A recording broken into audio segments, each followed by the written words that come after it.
abantu benshi banyohereje kino cyapa ino plaque bari kumbaza ubusobanuro bwayo ariko bakanambaza impamvu badakunda kubona ibinyaziga byinshi bizambara mu Rwanda.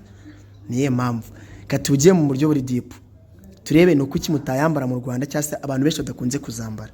Guys, iyi plaque yemerewe kuyambara mu Rwanda mu gihe cyose abo yifuza. Ahubwo wasabwa iki kugira ngo wambare ino plaque? Icyambere, iyi plaque tuyita mu Kinyarwanda cyacu ngo ni inyabiziga ifite icyapa cyanditse ku mazina y'abantu bwite cyangwa amasosiyete. Izi ni private names for vehicles. Hanyuma baratubwira ngo iki cyapa imodokari yose cyambaye cyandikwa ku mazina ye bwite ahantu hose anyuze tukamubona. Zikunze kwambikwa cyane ibyamamare cyangwa se umuntu wese ushaka kuyambara agaragara ku buryo buhagije. Wari wambaye plaque ya RAA ariko no shaka kwambara plaque iri mu izina ryawe, gashyiraho plaque ya R ukatishyiraho J cyangwa se R Bruce Melody cyangwa se R Gitoko, kwambara plaque iri mu izina ryawe nta kibazo biremewe. Ariko ubanza code y'igihugu cyawe nka Tanzania tubona ta Diamond, Congo tubona cha Coffee Oromit n'izindi.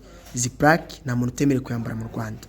Hago imado kunda kubona benshi bazambara mu Rwanda nuko umusoro ino plaque uhenda. Iyi plaque kwambara mu Rwanda ihagaze miliyoni 3 kugihembwe kimwe kugira ngo plaque yambike ikinyabiziga cyawe.